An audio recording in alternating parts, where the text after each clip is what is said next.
We have Matt Torrijos here, who's a former Philosophisn't guest. How have you been since we last spoke, dude? I've been good. Lots of life changes. It's kind of that time in life, I think, for people our age. Yeah, Um, so yeah, as you can see, I'm doing good, My job's still going great, all that good stuff. So I don't have too much to complain compared to a lot of people, so I'm that- fortunate in that regard. that's good. Since last time we spoke, I was in college and Oh now I'm wow. working full time. Uh, Got that I don't want to talk too much the about work call center. this podcast. Okay. But yeah, it's a uh it's like a consulting firm, and my job is the internal sales rep, basically. Mm-hmm. I'm just gonna say I miss being in college because like studying like the material I want to study and having conversations like this is a much more naturally fulfilling use of time. Oh yeah, for Sometimes sure. like work feels good some days, other days it feels like, whoa, what am I doing here? Yeah, I The totally get that. cold calling is very repetitive. I mean, every call is a little different, yeah, but there you start to see that there's like the same personalities that come up. Um, Hmm. like there's the one person who's like gonna be like offended that I'm being cold called, who's like, "What? You're calling me out of the blue?" And I'm like, "Well, okay, yeah, I'm calling you out of the blue. Is it?"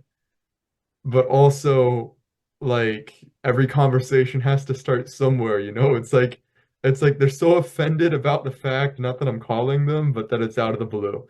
And yeah, people hang up. But anyways, I still Yeah. have to keep up my reading and my personal studying.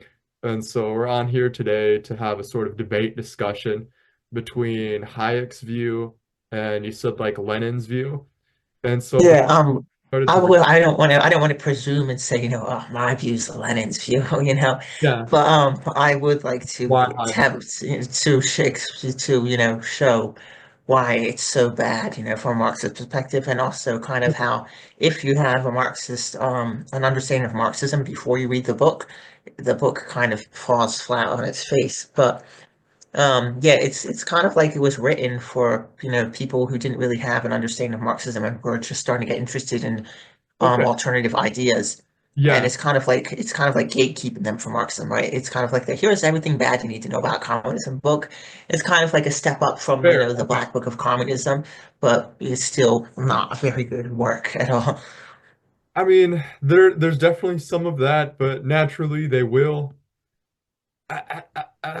That's So that's interesting because, like, of course, like as a rival school of thought, Hayek is going to be biased and like critical of Marxism, but I don't know if he's like trying to scare people away from reading Marx and the That's what I thought too, but like throughout, reading it and we'll get to this. But there's like several things that he says that he's either just like really, I don't want to say stupid. It's either he's like really stupid or he's like intentionally leaving okay. something out and expecting that the reader is not going to really catch There's it definitely because like they fair haven't criticism read the and like work he's bad faith referencing. criticism. Okay, well then Yeah, it's kind of like that. Okay, well, then let me give a synopsis of the book and let's see if you agree with this. Like, what I get Okay. from like The Road to Serfdom is it's sort of like a very Aristotelian type of book applied to the modern economy. He takes um the starting point, like certain premises, and the key about this book, I think, is that he follows a consistent logic, even if it follows to inconsistent conclusions, or like the conclusions he reaches are wrong. I think his logic is very consistent because, for example, there's the chapter in the book where he says, well, if parliament is made up of a specific number of individuals, then it has sort of a specific amount of attention that it can give to allocating resources. And so, following that logic to its conclusion, if you bring it into Parliament's responsibility to take on more resources, to take on the management of more of society, then the time spent allocated to each specific issue, the attention spent allocated to each specific issue will have to decrease. And because of that, you're going to see a decline in the functionality of Parliament, and Mm, in impasses. And so on stuff like that is sort of rather than like the greater question of like moralism that arises when you usually have like capitalist versus socialist debates. That's the part of the book that I find like really relevant because Mm. that's just taking a I premise think she's drawing to its conclusion. Yeah, I think he has a lot of good points about how inefficient the British Parliament was. And Yeah. this book was written in 1944. Um and but what's amusing, well, not exactly amusing, but what's interesting is that in his critique of in his critique of socialist thought, he begins in his critique of socialist thought, he starts criticizing capitalism and the parliamentary the bureaucracy, the bureaucratic rot that has taken over his own capitalist country, Yeah. that he's discussing. So basically, his argument is, and I'm going to talk more about this, but his argument kind of starts turning into socialism bad because capitalism is failing, and it's like, dude, you're kind of just, it's something that capitalists frequently find themselves doing, right? All the Mhm. bad things that they ascribe to socialism or communism, they ended up describing the capitalist reality that they're living in. And this is part of, Hayek's view as somebody who thinks they need to go back to true liberalism, Well, no. What you're referencing is the part of the book when he's talking about like things becoming um more collectivist but within the capitalist society. Within so things Yeah. rather than like free trade, things becoming more monopolized. And one of the arguments he has is that monopoly isn't inherent to capitalism, but it's because like a country will choose monopoly as its policy for political reasons. Like he wrote, so when Lenin wrote on the same topic of monopoly, Lenin writes that even in the countries that have on the books like the most free trade, like Britain, you still see the same Hmm. pattern of combination of monopoly and of trust building that you see in countries like Germany. Whereas Hmm. Hayek's view is that you, on the very same topic, so using this to look at the difference here, is that no, you actually have way more monopoly in Germany in places that choose monopoly politically rather than in places that keep to true liberalism. And so that So kind I think, yeah, go ahead. like stuff like that is kind of there's actually like more similarity between Austrian and Marxist thinkers than you would think because they both agree that monopoly is the problem.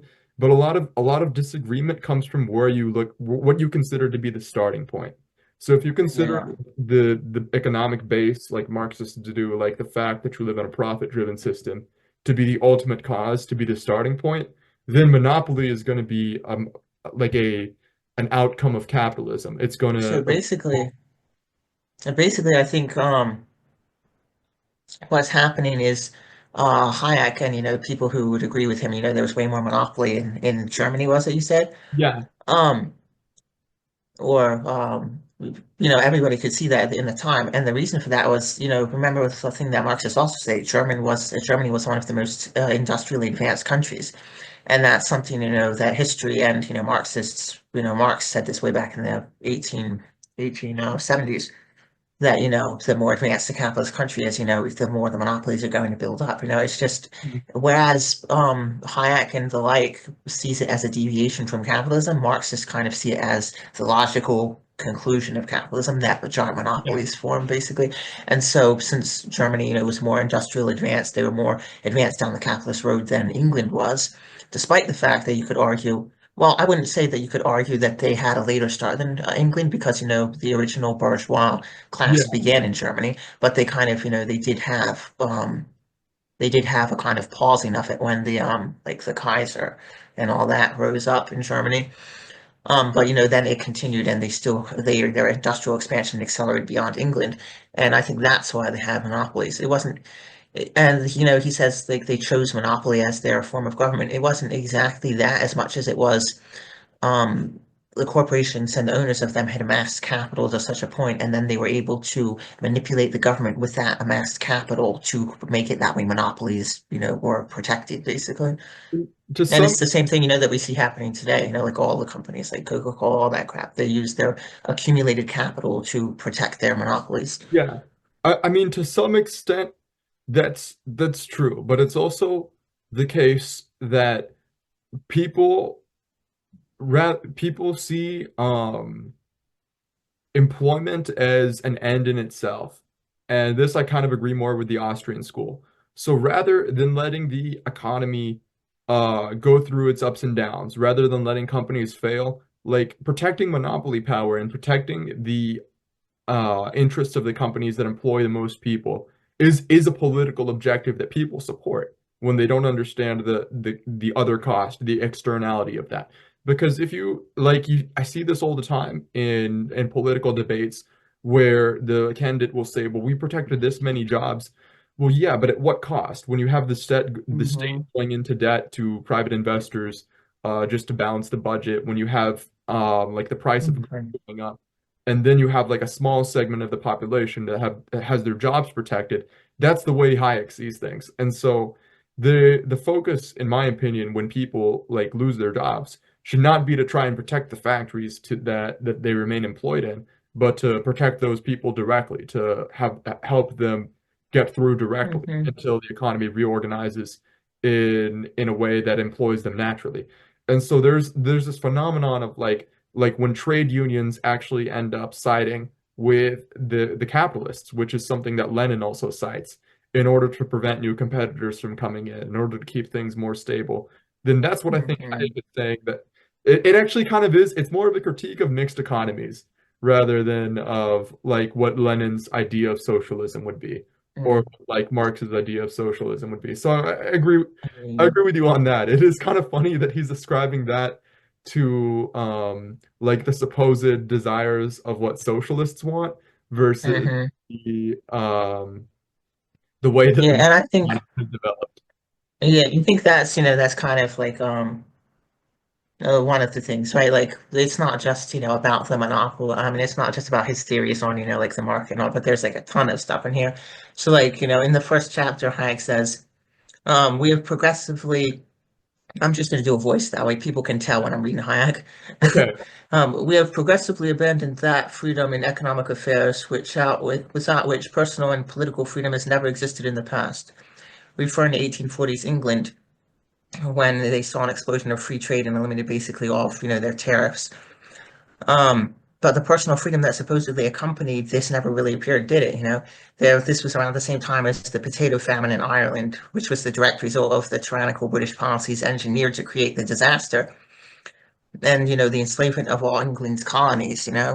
One might argue that the Irish were an exception, but you'd have to point out in return that the living standard of the English working class was deplorable. There was child labor and other workplace atrocities You're occurring. talking kind of fast, but this So is the key part of what you said.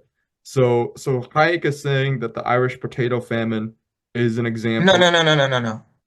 I brought up the potato famine. I had stopped quoting. I didn't know if that was Okay. clear. Oh no, no, I didn't notice when you stopped Oh, quoting. okay. So, basically, he says we have progressively abandoned that freedom in economic affairs without which Yeah. personal and political freedom has never existed in the past. End quote. And he was referring to the 1840s in England when they saw an explosion of free trade and they basically eliminated all their tariffs. Mhm. Um, but the personal freedom that he says supposedly accompanied it, the English people never saw it, because this was at the same time as Yeah. the potato famine in Ireland and, the enslavement of all England's colonies abroad. Mhm. And somebody might argue, that the Irish like were an exception, but you have to point out like that even in England, where it's supposed to be the protected colony, the living standard of the workers was deplorable. There was child labor, and Yeah. all other workplace atrocities Yeah, that were oh yeah, he occurring. has a very romantic vision of the British Yeah. power in world history, and that I actually agree with you. And this is something that I used to consider myself like an Austrian thinker on, and now I don't really know. Because what I've Hmm. learned from reading books like Web of Debt and like The Creature from Jekyll Island is that actually the way that the English Empire worked was because of the Anglo-Dutch financial system. A lot of the wars and the colonization that the English Empire precipitated was because England gave up the right to issue its own currency. The Glorious Revolution was actually a revolution by the Protestant middle class and the banks allied against the old Anglican Catholic aristocracy. And the purpose behind this was in order to install a king who would, rather than issue currency directly, would borrow money from literally a private bank. And this is Hmm. actually the system we have in place today. If you want to look into this, highly recommend the book Web, Yeah. because if you have a Federal Reserve note, then that's not actually a note that's issued by the government. It's issued by the Federal Reserve, which is owned by Hmm. private banks. Yeah, the Federal And that Reserve is is private, which commonly is funny because they have federal in their name, but people don't know that it's actually no, that's privately intention, it's owned. Yeah. intentionally misleading because Hmm. well, it's federally chartered, but that's actually unconstitutional in the U.S. because Congress it has the sole right to issue currency, and And they you know, can't outsource that right. Yeah. yeah, like what you were saying, where the Protestants had kind of formed up with the bankers, right, and then were opposing. So that was, that was the bourgeois coming into its own. That was the rising bourgeois classes that are conquesting power from, the old feudal imperial order. Mhm. And Marxists would just say, that was a natural development, of the forces of production increasing, and the fact that the old feudal system, was hindering production. And that also, people are like, oh, they're betraying the national interest, right? Well, that the result of that is because the bourgeois class was becoming, transnational social class. They had interests beyond national borders. And as time increased, as time went on, that has only gotten worse, to the point where there's basically not a single Fortune 500 company that is not an international company. You know what Yeah. I'm saying? Yeah, I think the truth is a bit more complicated than that because there really is a unique power that banks have, which allows them to completely usurp the power structure of a country, and to subjugate all merchants and everyone else in the bourgeoisie under the power of the banks. Like I think Marxism actually downplays the power of banking because when you have No, like I a don't think so. deposit, Lenin's always talking yeah, about the capitalist class and the international bankers. He like back then they realized like way before I guess many people, I'm not going to say anyone, but many people were talking about it. They were always stressing the fact that it was the bankers and the capitalists that were funding, like World War I, for instance, well, and here that they had caused World War I. I have a quote. It says, and this is from Lenin, Imperialism, um, at the final stage of capitalism, which is about the rise of finance capitalism. I think I think Lenin mistakenly views the rise of the banking class as something that results from the capitalist revolution, whereas I would place it the other way around. I would say that banking came before modern capitalism and the merchant class and the bourgeoisie. He writes here it says banks and their new role. The principal and primary function of the bank is to serve as a middleman in the making of payments. In so doing, they transform inactive money capital into active, that is, into capital yielding a profit. They collect all kinds of money revenues and place them at the disposal of the capital class. But the reason I dispute that is because, first, um, there was a lot of commerce in the Middle Ages that was based off the tally system of money, which is this is really something that's like when I started to look into this, it blew I my think what I it, think what Lenin is talking about is he's talking about how banks will collect money and then they yeah. will loan it out to the bourgeois class to use it. He's not talking about the system, of just putting your money in a bank of itself. Well, He's talking about the stage in which the banking had accelerated that point. You know what I'm saying? Like, and it's even worse in our age, today and age today. Like this is a trend that has expanded in banking. It wasn't whenever banking had started, it wasn't to the point where it is now, where like they'll take $1,000 and they'll create 10,000 new dollars out of it. You know what I'm saying? It wasn't to that extreme point when when it first started. And that's why Lenin's talking about the rise of the bourgeois class enabled the bankers to take that next step to accelerate the stage. Well, with the creation of money, but th that I definitely disagree with because the creation of money was something that bankers did from the very start. It's actually a mistake to think that bankers collect the money and then invest it in a real way. The reserve system means that banks always loan out more than what they're actually holding. The reserve is a portion of the amount that banks are actually loaning out. And so when you think about what that means, it means that it's not that like banks are taking the money that's deposited to them and then actually loaning out that deposit. What they're doing is every loan that's made is a creation of new money because the That's what I was entire saying by reserve. they take 1,000 and they create 10,000 Yeah, new. yeah, and that was a feature of banking from the very start. That's actually what distinguished banking. What dis So there was a revolution that was done by goldsmiths, not like a real one revolution, but a sort of financial revolution, a revolution in the way things were done. Because when goldsmiths could issue money beyond what they had, this for the net effect on the economy is that there's always more money that's owed back than is viewed in circulation. And so some of the things Hmm. which I would have thought would be due to a decline in the rate of profit or like the business cycle due to low credit due to cheap credit or other explanations for the business cycle was actually due to the fact that it's literally impossible for everyone to pay back their loans because everyone else is using money that was originally issued as a loan. And so every like expansion of money also creates the obligation to pay back that money later. That means there's always more owed than there is money in circulation when the banking No, system is the source of money. And because of that, um, banks have always had the power much more above regular merchants rather than serving as the part I'm disputing about Lenin's quote is he says that they serve as middlemen. But I think that that mischaracterizes in a significant way what banks were actually able to do because like the I war of think when he says middleman, yeah, he doesn't mean that their position, as that bank owner's position in okay. society is a middleman. I don't think he's trying to say that they're a middleman in the social classes. What he means is they're a middleman for the flow of capital from the working class and anyone who invests in the bank to the endeavors of the bourgeois. He's not talking about, where the banker sits in the social strata. Obviously, the Yeah. bankers are very high up there, higher than many bourgeois, Yeah. corporations and business owners. That's not exactly what he's saying. I believe what he's saying is that the rise in popularity of the bourgeois class, the growth of the bourgeois class enabled these bankers to expand their business to the point that they have, because the bankers had somebody to give it to.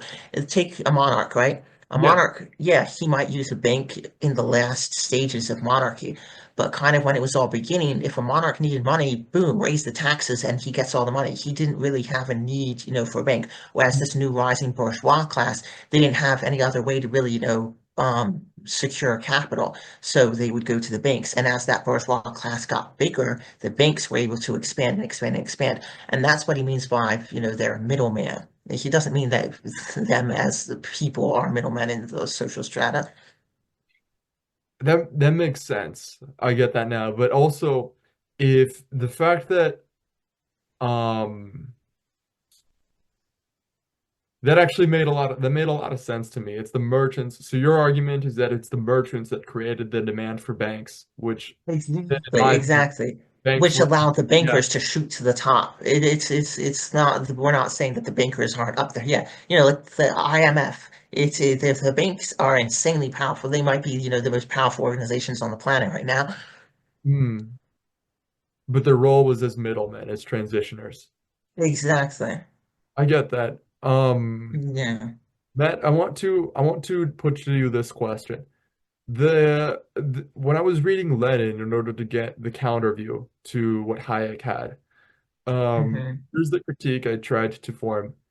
Um, and it's that Marxism essentially fails to challenge what something that liberalism started. Liberalism has a sacrosanct man's faith in rationality rather than experience. If you to explain what that means, I'm going to need to go on a bit of a rant, but Okay. essentially, Marxism and Lenin in particular critiques the state due to the fact that the state appears impersonal rather than as an agent of classes. It appears as something exalted above society, and that's Hmm. what makes it the state. It's not like if the Ruling, ruling over it, but not of it, basically. yeah, like if the state finds Hmm. you, it's not as if like you're giving money to someone else. You're giving money to the state, and so it has an impersonal nature. And Hmm. in Marxism's critique of market society, he can recognize that there's a brutality that results due to the fact that the markets are unfettered, and this leads to pretty inhumane outcomes. Yeah, And and like as you know, as our productive forces get more powerful, this only gets worse, right? Like Hayek's argument is, that we need to. He's basically, arguing for the spontaneousness of the markets and the spontaneity of the individual, right?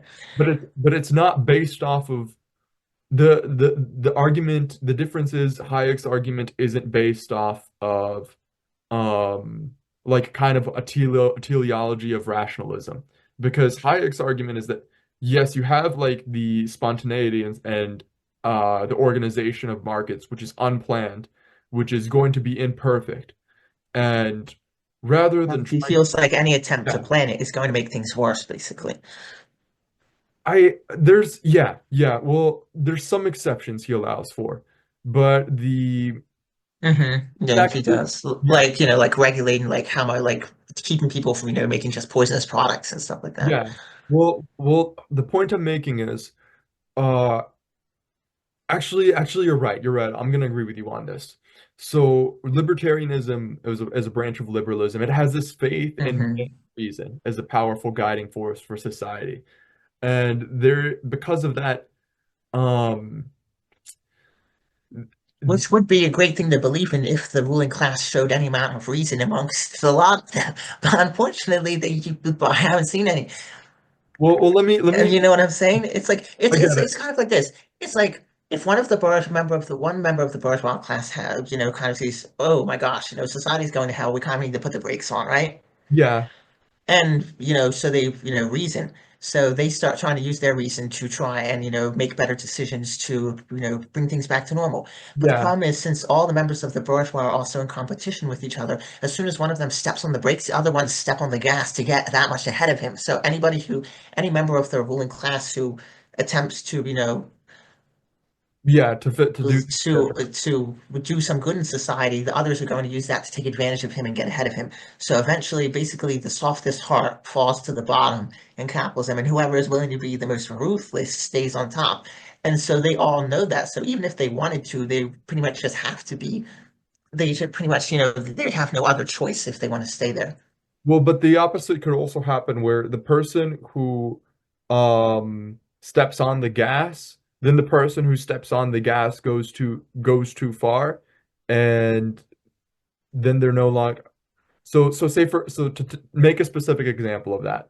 So if by stepping on the gas you see like one merchant raises prices too much, they're like price squeezing people. Then if they do that too much, then they're also going to lose because people are going to go to everyone else. And so the argument depends on how, Which would work if it yeah, wasn't for the fact that the monopolies, like we were talking about earlier, have already risen to such a yeah, point that there aren't very many other people to go to. See what I'm saying? Like, it's not like people have a monopoly on this, on this brand. It's that they now have monopolies in industries. So like yeah, since there's a monopoly in a certain industry, that's the only place to go for if you need something in that industry fulfilled. So there is nowhere else to turn to. So it's kind of like we passed the point of the event horizon. We've passed the point of no return as regards that. And every capitalist society that has ever, risen, we have seen them pass that point of no return. I guess my point is that, and I completely lost my train of thought. So Oh man. I might backtrack or sound repetitive. So we see that without kind of the norms, without the when rational self-interest becomes something that's purely unfettered, where you can do whatever you want that you judge as rational, that the effect Hmm. is actually really cruel. And because Yeah. of this, we need so what Marxism describes is that there is the need to sort of outsource morality by making the state into this sort of transcendent institution. Like we need this illusion in order to accept society.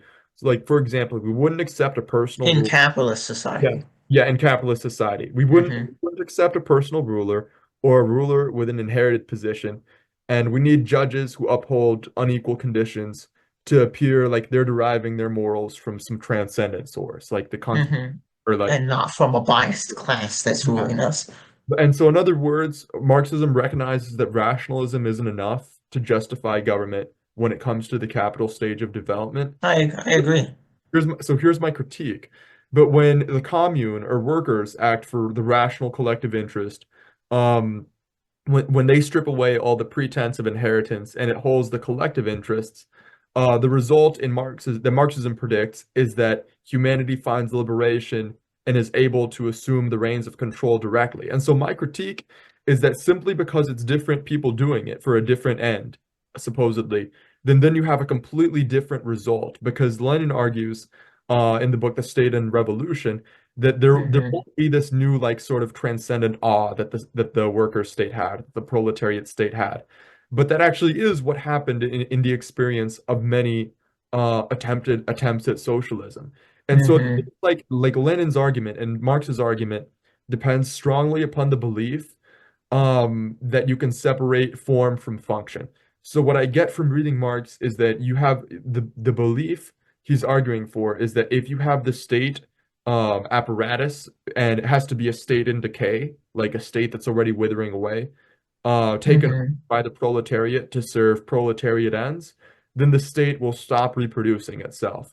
And the state will, because it's now serving a different function, it won't even retain the form of the state.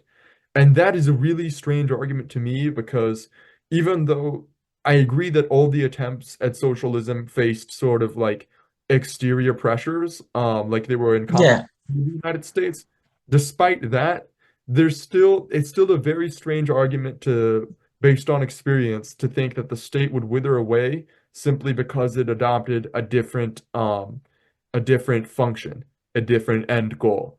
To me, like the fact that you have a bureaucracy in place, you have a need for kind of a system of being duly appointed. To me, that shows that the state continues to reproduce itself and that the people who are most in charge of the state kind of become a class in themselves rather than agents of the bourgeoisie. Because that's Yeah, that's kind of what happened in, yeah, Stalinist Russia, right? Where you yeah, saw this political clique kind of rise to the occasion when there was a power vacuum created by the destruction of the bourgeois class.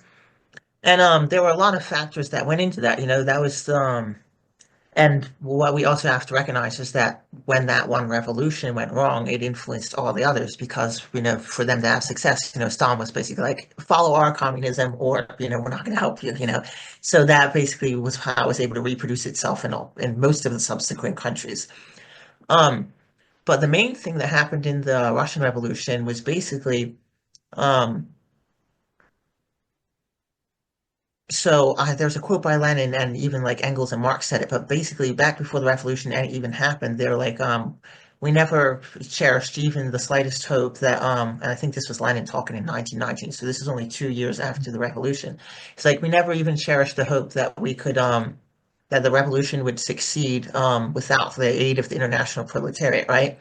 So basically, what Lenin and Trotsky did when they had the revolution was they kind of set up, an emergency provisions in their government to try to save the revolution until the revolution occurred in Europe, because Russia wasn't sufficiently industrially advanced to yeah, have a socialist revolution. And that's, where Trotsky's theory of permanent revolution comes in versus on socialism in one country, right?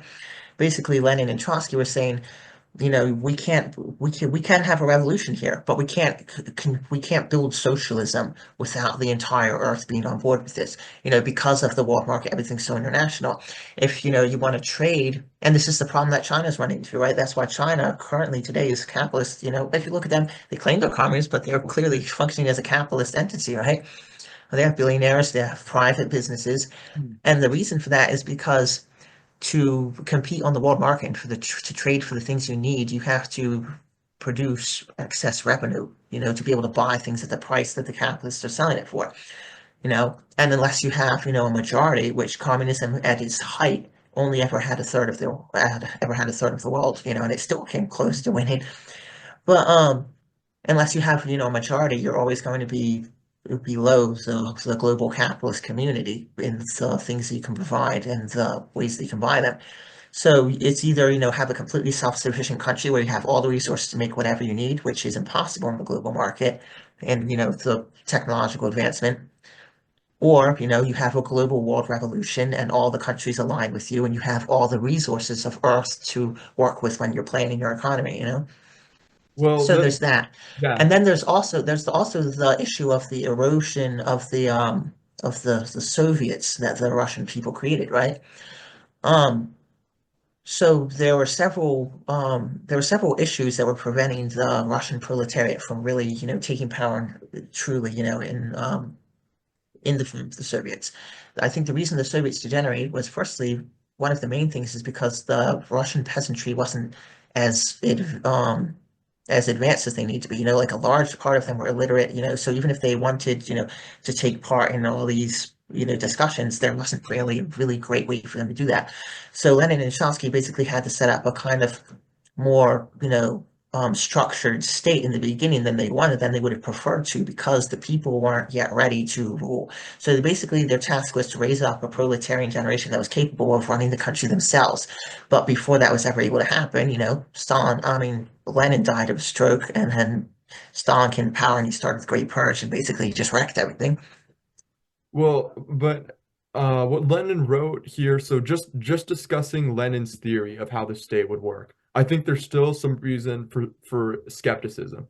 He writes that when the more important functions of the state, like all the things you need to do to run a country, are reduced to Well, such. okay, so that's something I forgot. I remember when you're skepticism was, you're like, how's the state just going to spontaneously with the way, and how's the outcome going to be different just because different people are running it, Yeah, right? yeah, So basically, you have to understand the Marxist conception of the state and what other people consider the yeah. state. The Marxist conception of the state is the institutions of oppression of one class by another, right? That Right. would be the standing army that is separate from the spontaneous armed mobilization of the workers, right?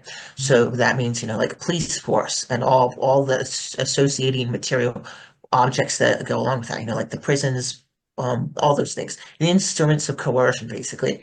So basically, he's saying that those things aren't going to exist anymore. Like you're not going to have a standing army, and you're not going to have this giant, prison industrial complex like we have now. Then a lot of people wonder, oh, well, how is justice going to be served? Because just because we create communism doesn't mean there's not going to be stuff, like jealousy, right? Like somebody Yeah, might get jealous of somebody's partner or whatever, and there's going to be a conflict there. yeah. Satisfying material needs isn't going to eliminate all conflict, but it's going to lessen it to the degree to where it's going to be manageable by the community itself. And Lenin gives an instance of this in State and Revolution. It's like even in Lenin's time, right? If people, and this was, people were better at this back then, but if people on the street saw somebody like hurting a woman, right? Everybody just pound him into the pavement. That's basically what Lenin says. And so he's saying that's the kind of autonomous um, self-governance that communism will give rise to, and that's the way that justice will predominantly be, meted out in the new society. But actually, it's interesting to see that, like, as our society's progressed, and gotten so much more impersonal, a lot of people, they're sort of realizing, like, they don't feel like, a random stranger on the street would come to their aid. Everybody's kind of just in their own world now, and Yeah. everybody's kind of like, well, it doesn't concern me. Huh. Well, I mean, that's kind of, but I think one of the reasons behind that is because governing something becomes more complicated the more complex technology becomes. So if you're talking about like people governing um the economics of governing the process. Oh, that's a good. I forgot to bring up that point, right? So Yeah. it's important to note that in State and Revolution, Lenin, and citing Engels, they don't think the administration of production is going to necessarily disappear. They think it will Yeah. change forms, from what it exists as now. But they've distinguished the administration of production, that if they distinguish that as being part of the state as they describe it. So you would still have the administration of production, but it's going to be along democratic lines, basically. But even so this gets to the point really nicely because even along democratic lines, there's still a class interest. There's still a class antagonism that can arise because you can have people who will The manipulate. administration becoming the new class, the Yeah, ruling class, yeah, right? I think so. Mm-hmm. Yeah. So like here he has this from the book he says when the more important functions of the state are reduced to such accounting and control by the workers themselves, it will cease to be a political state and political Mm-hmm. will lose their political character and become Exactly. administrative functions. But to administer Exactly. is very different than to lead something, than to like lead a change. If you're administering like a company, if you're like administering a warehouse, or if you're administering um like a social service, to administer Mm-hmm. is very different than to pioneer it, than to decide how the administration will change, um, Mm-hmm. how the standard operating procedure will change. Because Mm-hmm. if you're looking at it like that, where running a state is just about administration, then yeah, there's no class antagonism.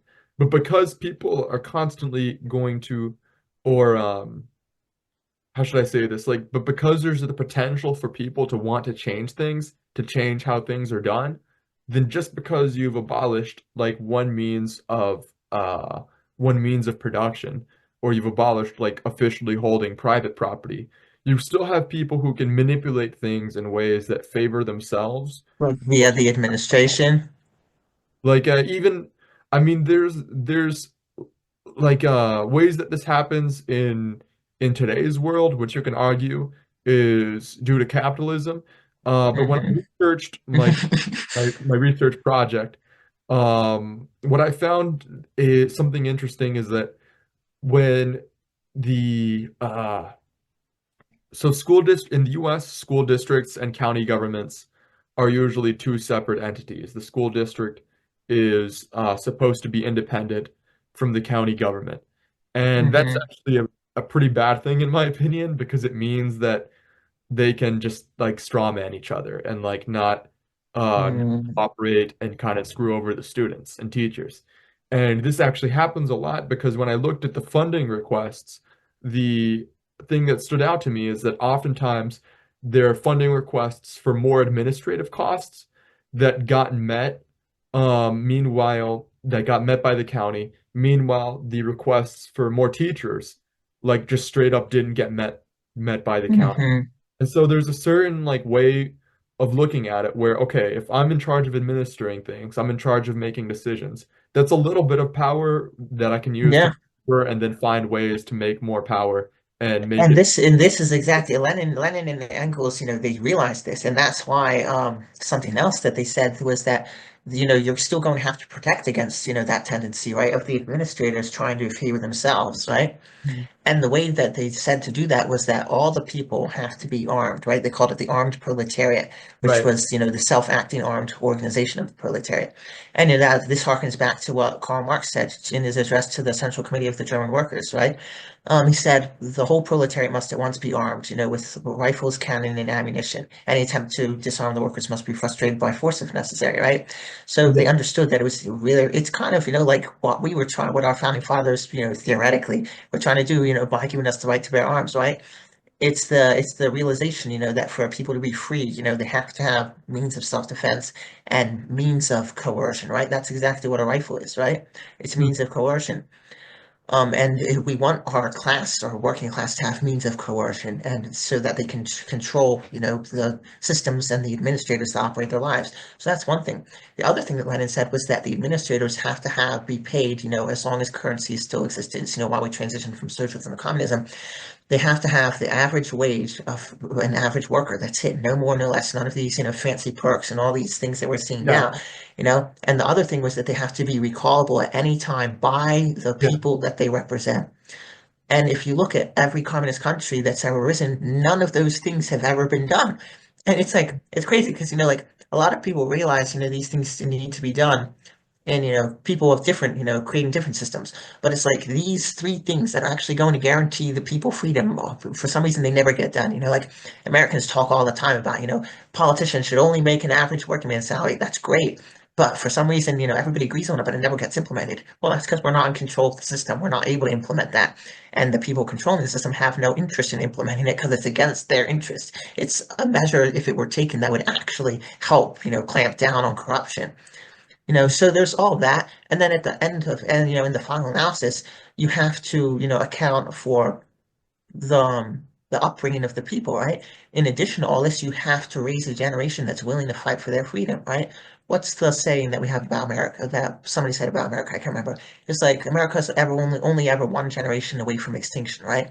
That's true of every society. You have to have people who are willing, I've never when heard it's of time that. to stand up. I've never actually heard of that saying. Can you explain more about what that saying is? Which one? America's only one generation away from extinction. Oh, I can't remember who said it. Let me look it up real quick. Wow, technology right here. America is only one generation away. Oh, it was Ronald Reagan. Okay. Freedom is never more than one generation away from extinction. We didn't pass it to our children in the bloodstream. It must be fought, dot, dot, dot. And essentially, he spoke the Hilariously truth there. ironic that it was Ronald Reagan, someone I we know. freedom majorly. But he was expressing the truth, that I think everybody was realizing at that point, right? As our country was going through a time of change. And that truth is true of any society that you want to last, just with regardless of what your objectives are. You have to have people in a population that, sees the dream and is willing to fight for it. Hmm. Okay, my last argument is going to be um also from this same book, The State and Revolution, and he Hmm. writes about whether rent should go away in in the socialist society. And so this says a Hmm. lot about what how Lenin sees the dictatorship of the proletariat, the first stages at least of communism.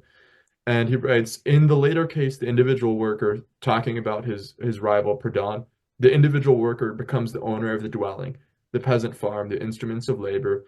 In the former case, the working people remain the collective owners of the houses, factories, and instruments of labor, Hmm.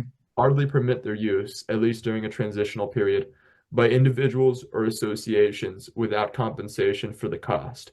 In the same way, the abolition of property and land is not the abolition of ground rent, but its transfer, if in a modified form, to society. The actual seizure of instruments of labor by the working people, therefore, does not at all preclude the retention of rent relations.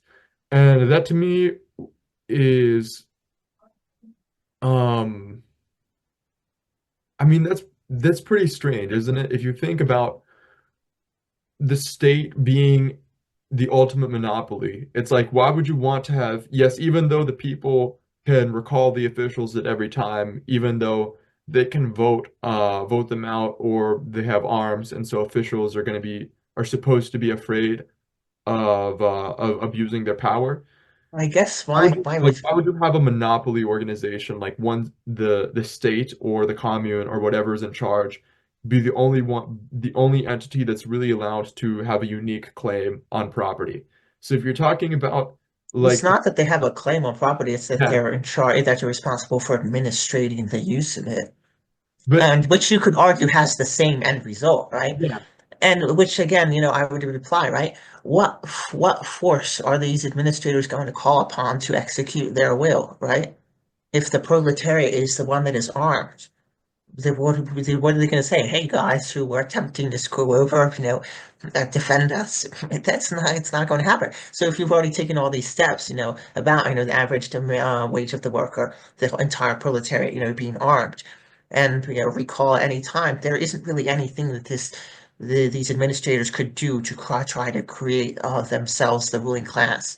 I would say there's probably a significant amount of a of corruption that people would tolerate before using armed force in order to root out the corruption.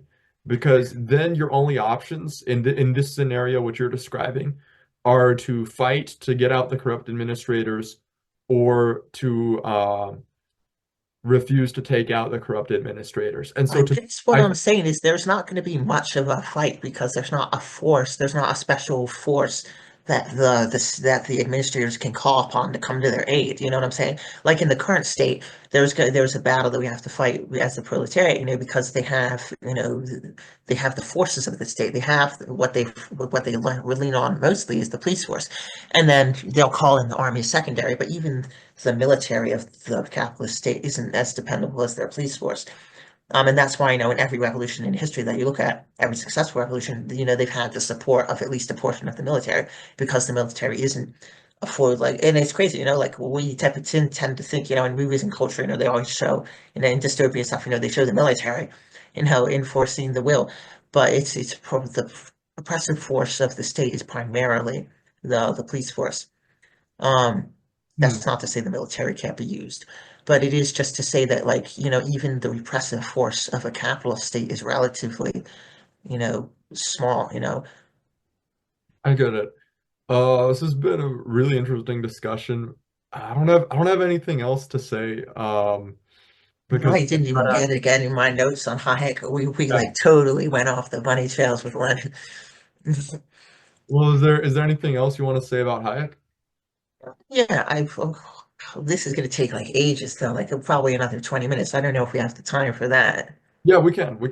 Okay. Okay, so to continue on my rant about Hayek, uh, where were we? Okay, so continuing on throughout I guess the rest of the first two chapters, Hayek says, it came to pass towards the turn of the century, belief in the basic tenets of liberalism was more and more relinquished. What had been achieved came to be regarded as a secure and imperishable possession acquired once and for all. The eye of the people became fixed on new demands, the rapid satisfaction of which seemed to be barred by the adherence to the old principles. It became more and more widely accepted that further advance could be expected not along the old lines within the general framework, which had been made past progress, but only by the complete remodeling of society. It was no longer a question of adding to or improving the existing machinery, but of complete scrapping and replacing of it. As the hope of the new generation came to be centered on something completely new, interest in and understanding of the functioning of the existing society rapidly declined. End quote. So, he tries to make 2 points. The people are impatient and presumably ungrateful, with the state of progress, and also that understanding of the system was declining during the end of the 1900s, Yeah. or the 1800s, I should say, um, the 19th century, which is a ridiculous thing to say about a time, when the working masses of society were taking the greatest interest in politics of any generation in history up to this point, and an era in which the masses were becoming more educated than they had ever been before. Education was just exploding everywhere in schools. Yeah, but So, like, education. really, the opposite of his argument here is true. The people were leaving liberalism behind precisely because they did understand it and its limitations, And it's kind of crazy to see how Hayek is able to point out all of the material and technological advances in society accelerated, but he can't fathom or chooses not to admit that this would naturally be accompanied by an acceleration in the life cycle of social systems and the birth of newer, better ones, i.e., socialism and eventually communism. I kind of think, well, I don't have anything to say about that period in history. To me, Mm. that argument seems relevant because I Like, tend to see that, like where people will say things like, okay, like why even like study economics because it's it's like studying an old system anyway. You've never encountered people who have that argument? oh, I've actually never encountered them. But I've encountered a lot specifically, of people who have that. specifically with the era that we're discussing, like 1880s, Yeah. 1890s, right? Um, if you look at America, right? Like, think about Laura Ingalls, right? You read the Laura Ingalls Wilder books in school, right? Mhm. She was a school teacher. She was, helping, create those out west pioneer schools, right? And as all the pioneer kids' parents, were like, go to school, go to school, go to school, because a lot of them didn't have that, and they saw what an opportunity it was, like the school as such, it was expanding, it was growing, and that was in our American continent, right? The same thing was happening over in England, where the kids were having access to education now on a greater rate than they had ever had, and even the workers were starting to take evening classes and stuff. This was something that was beginning to happen in the really industrial centers in Russia at the same time, right?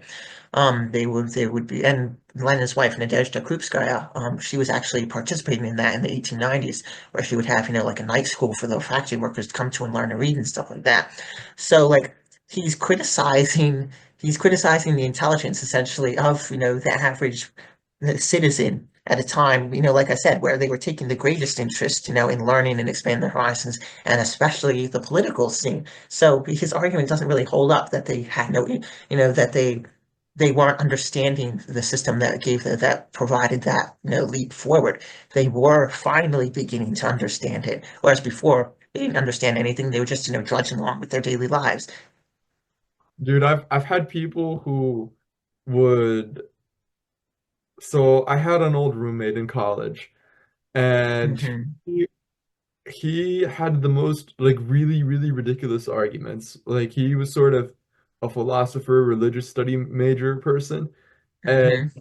this is a really unintelligent response given that cited actual history and I'm just citing a personal anecdote. But all I have to respond with is an anecdote.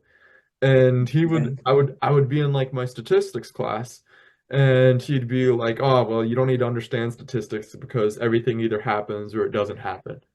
And I'm and he's like, "Well, probability doesn't exist because something either happens or it doesn't happen." And Dude, and there's such a nihilism to like any type of knowledge that could be associated with like bourgeoisie rule or with business. To mm, it was ridiculous. And I've met people like that several times. In yeah.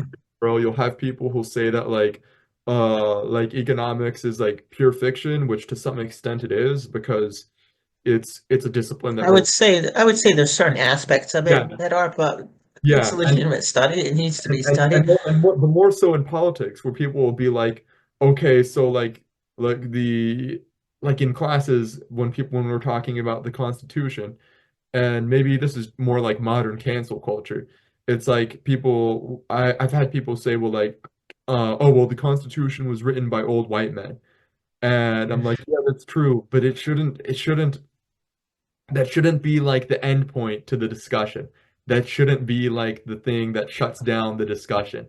Is as if as if there's nothing to gain from studying the history behind it, or as if there's like Mm, nothing to gain from studying the old system because you're so certain about the superiority of the new system.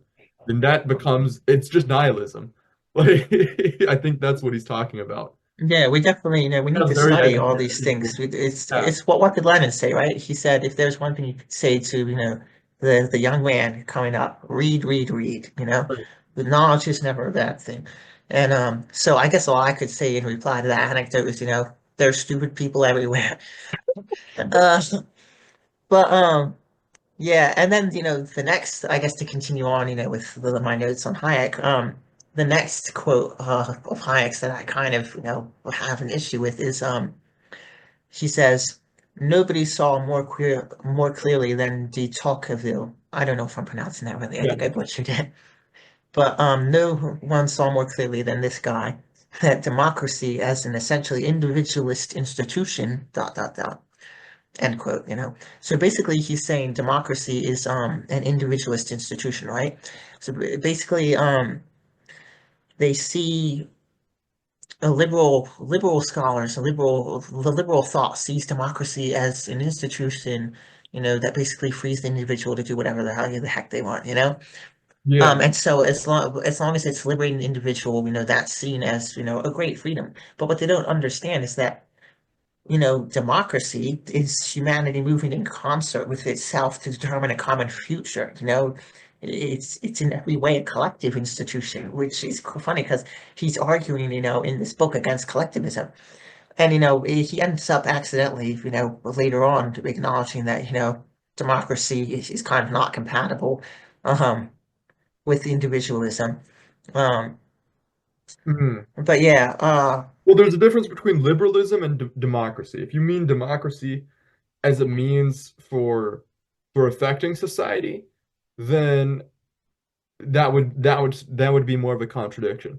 I But if guess what I'm saying liberalism is basically like it's like what he's doing is first he begins arguing against collectivism and begins yeah, by arguing against planning by saying that it's going to be too authoritarian, right? And right. like it's going to be too controlling. Um, but then he ends up, he's saying it's going to be the enemy of democracy, actually. But then he ends up saying, actually, democracy is not a good idea. So he kind of defeats himself. And I'll continue reading. I think that's a little farther down. I think his argument is that there is the view of what parliament should do in democracy has to be heavily moderated by like a belief in liberal values, which is kind of a weakness of Austrian theory in general, which is saying that okay, the only way for there to be a free society is that people really believe and keep voting for the same values rather than adapting their values to the new situations that arise. Because it's more natural to expect that people would actually adapt and change their values to the Yeah, situation. exactly. And so the contradiction is every person has their own vote in order to, as an individual, choose what's best for society. But that type of society can only sustain itself if people all kind of think the same way in the first place. And And that's okay. Go ahead. but there is a real difference between liberalism and democracy because liberalism can mean, yeah, like society is chosen democratically, but you view the scope of the state in a much more limited way, where you view the scope of the state is to keep upholding the same laws, is to keep upholding a situation where individuals can Mm, express their will. And so liberalism in that sense means much more it's much more about rule of law than it is like the parliamentary process. So mm, I think his argument would be that like the rule of law aspect of liberalism is something that's really important. It needs to stay in place because it protects the individual from oppression. It protects the individual from being exploited by the state. But the parliamentary process of democracy tends to create collectivism. I think that's what his argument would be. And mm, that's not an argument I agree with either. But I don't think it's like mm, I don't think I see why you think it's contradictory, but I don't know, it kind of depends on like your interpretation of what he means. mm. So, then continuing, he then kind of starts, describing socialist thought.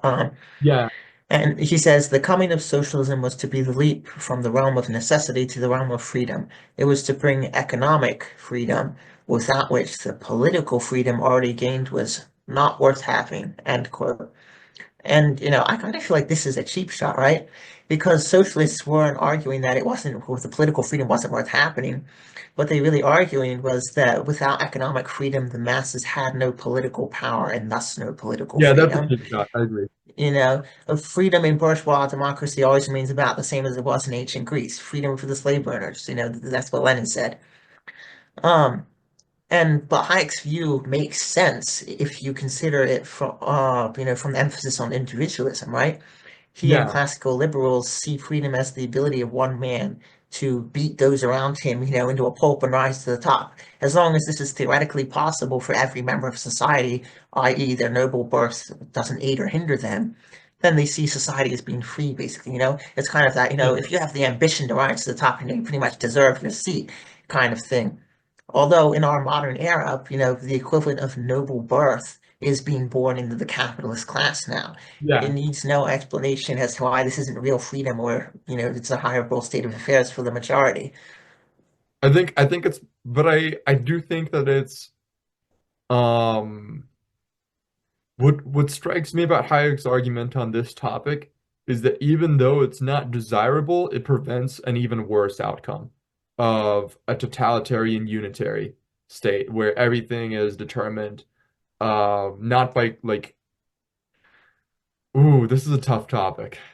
Hold on. And this kind of goes back to what we were saying earlier, right? Yeah. Now we're seeing that, the methods might be different, but the outcome for the people is the same, right? It doesn't matter if you have, an oppressive, state clique that's ruling over the people or an oppressive bourgeois class that's ruling over the people. The effects are the same on the people. So, I for one pick democracy as the best, shot for trying to rein that in instead of, just the rampant individualism that Hayek's kind of peddling. But I think there is a meaningful distinction in um, individualism as like an end and then individualism as a means. So if you have individualism as a means rather than as an end in itself, then It you is an end for Hayek because it is. he doesn't agree in any, agreed upon ends, right? I mean, it is a means for Yeah. Hayek. It's not an end for him because he doesn't agree on having a set end Yeah. because he doesn't think society can reach the conclusion of what an end should be. Well, if you if as an individual, like one of the things Hayek writes about in his book is like, so what's important to one person is the majority of how they spend their time, right? Like Hmm. if one Good person point. Keep spends going. their time, yeah, can in the way that they like, um, if other people agree to give them that job, then that's a less oppressive state of affairs than if one person can spend their time only because of like how the state or how the ruling committee or however or like whatever bureaucracies in place decides that they can spend the time that way.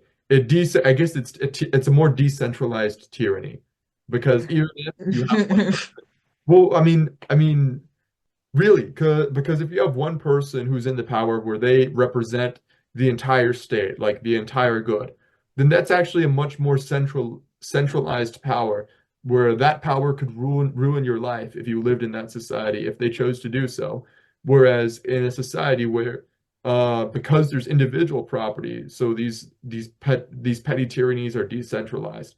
If one person decides to exclude you from the process, then you at least still have the possibility of coming into contact with other people.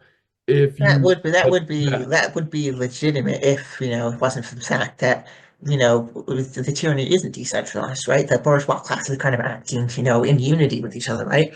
Nowadays, like the big investment firms, like yeah, BlackRock and all these other corporations, there's not really a single owner at the top of these places anymore. It's kind of like the bourgeois. It's crazy. The bourgeois class is kind of living in socialism amongst themselves right now, right?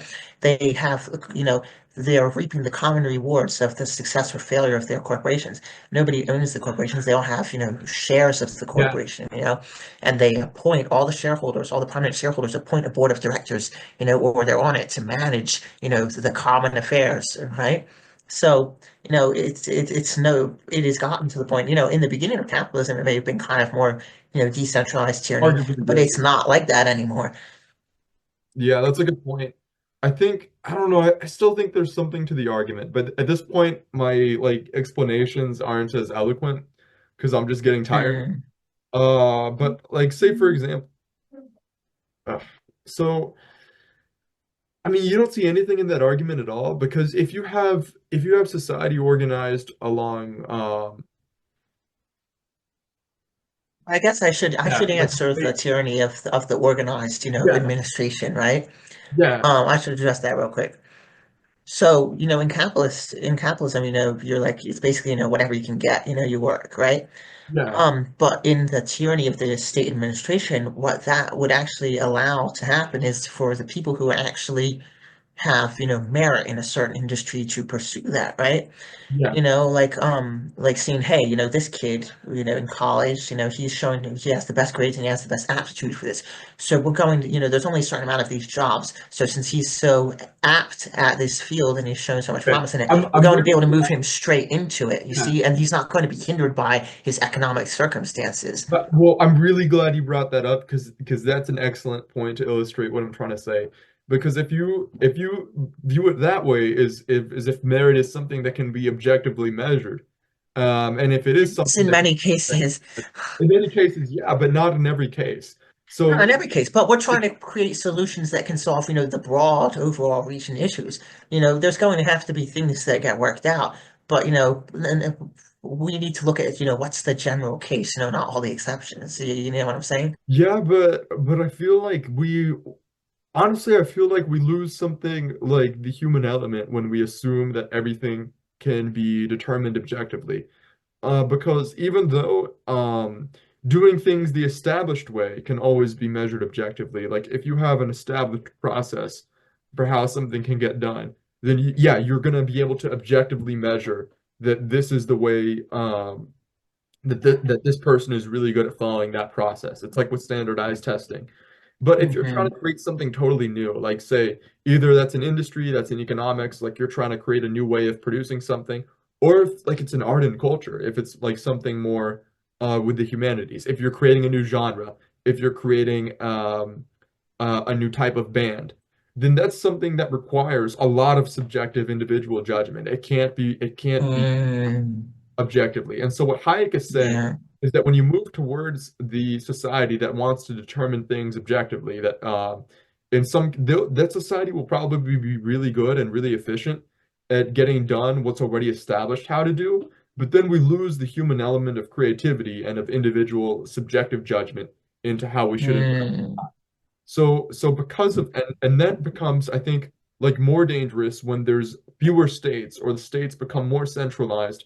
And so because of that, I do kind of agree with the skepticism, at least in Hayek's book. If you're skeptical that this is really the objective way, then you're gonna be much more able to to question whether state intervention is actually necessary on something, or if it's the state overstepping its bounds. hmm, I see what you're saying there.